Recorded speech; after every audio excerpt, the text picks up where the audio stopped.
মেহেন্দিগঞ্জ পৌর শহরের অলিগলি এবং সড়ক পাশে সরকারি জমিতে গড়ে ওঠা দোকানপাট উচ্ছেদের নোটিশে স্থানীয় ব্যবসায়ীদের মধ্যে চরম আতঙ্ক বিরাজ করছে। উপজেলা ভূমি অফিস এবং পৌর কর্তৃপক্ষ চলতি মাসের শুরুতে এসব অবৈধ স্থাপনা অপসারণের নির্দেশনা জারি করে।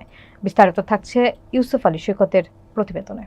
বুধবার সকালে পাথরহাট বন্দরের নতুন গরুর হাট সংলগ্ন এলাকায় সরেজমিনে ব্যবসায়ীদের সঙ্গে কথা বলে জানা যায় তারা আর অবৈধভাবে থাকতে চান না, বরং স্থায়ী বন্দোবস্ত চান। চা দোকানদার শহীদ বলেন, 30,000 টাকা লোন নিয়ে দোকান কিনেছি, এখন উচ্ছেদ হলে আত্মহত্যা ছাড়া উপায় থাকবে না। ফিড ব্যবসায়ী আলাউদ্দিন জানান, বাড়িতে মায়ের ওষুধের খরচ সহ 6 জনের সংসার চলে এই দোকান দিয়ে, উচ্ছেদ হলে ভিক্ষা করতে হবে। তারা যে কোনো শর্তে ভোগ দখলে থাকা জমির স্থায়ী বন্দোবস্ত চান। সাবেক কাউন্সিলর চৌধুরী শরীফা নাসরিনের স্বামী শামীম হায়দার বলেন, সরকারি অংশ থাকলেও আমি বন্দোবস্ত নিতে আগ্রহী।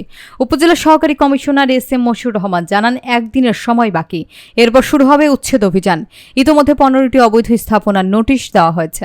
আর এইটা হইল গিয়া সরকারি খাস, কিন্তু এই থেকে ওই পর্যন্ত আমার 27 শতাংশ জমি মেইন রোড। এবং আমি মালিকের দ্বারা বলছি, যেদিনকার নোটিশ আইছেন বলছি 2025 ইয়াতে কইয়া গেছে, নোটিশ পাইলে মালিকের দ্বারা বলল সরকার যেভাবে নিতে চায় ওইভাবে আমরা নিব, কিন্তু আমাদের যেন উচ্ছেদ না করে।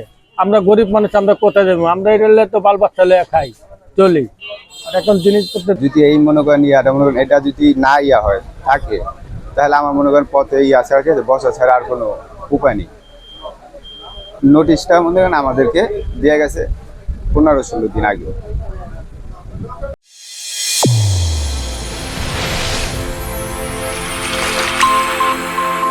চ্যানেল A1 হৃদয়ের স্পন্দন।